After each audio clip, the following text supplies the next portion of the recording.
Hello everyone, आज हम बात करने वाले हैं एबनॉर्मल यूटेराइन ब्लीडिंग के बारे में। Any uterine bleeding outside the normal value, duration, regularity और frequency is considered as abnormal uterine bleeding.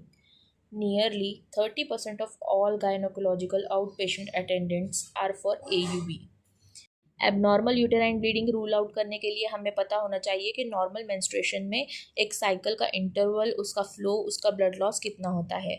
तो आइए जानते हैं। नॉर्मल मेंस्ट्रुअल साइकिल का जो साइकिल इंटरवल होता है वो होता है 28 डेज़ का, जो वैरी कर सकता है 21 से 35 डेज़ के बीच में। That is individualised in everyone, सबका अलग अलग होता है। ओके, मेंस्ट्रुअल फ्लो 4 से 5 डेज़ होना चाहिए एवरेज। ओके, और जो मेंस्ट्रुअल ब्लड लॉस है वो 35 ml होता है एवरेज। ये वैरी कर सकता है 20 से 80 ml based on the individual. Okay, अब उसके कॉमन कॉजेज़ जो है एबनॉर्मल यूटेराइन ब्लीडिंग के वो होते हैं dysfunctional uterine bleeding, infections, endocrine dysfunction जैसे कि थायराइड डिसऑर्डर, फिर होता है प्रेगनेंसी कॉम्प्लिकेशंस, हेमाटोलॉजिकल डिसऑर्डर्स और नियोप्लास्टिक ग्रोथ। अब इतने सारे चीज़ों को हम रूल आउट करने के लिए एबनॉर्मल यूटेराइन ब्लीडिंग सबसे पहले रूल आउट होनी चाहिए। कौन सा मेंस्ट्रुएशन साइकिल नॉर्मल है, कौन सा मेंस्ट्रुएशन साइकिल और ब्लीडिंग एबनॉर्मल है, ये हमें पता करनी चाहिए।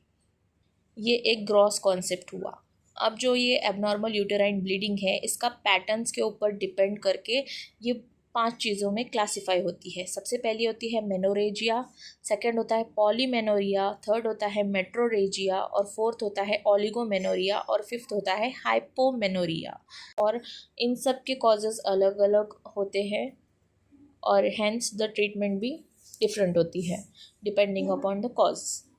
ये एक वाइड टॉपिक है, इसे इतनी छोटी वीडियो में कवर करना पॉसिबल नहीं है, इसलिए हम इसकी डिटेल सीरीज़ लेकर आने वाले हैं। एबनॉर्मल यूटेराइन ब्लीडिंग के पैटर्न्स पे हर एक टॉपिक पर एक वीडियो बनेगा। और अगर आपको इस बारे में जानकारी चाहिए तो प्लीज़ इस चैनल से जुड़े रहें और हमारी वीडियोस को सब्सक्राइब करें।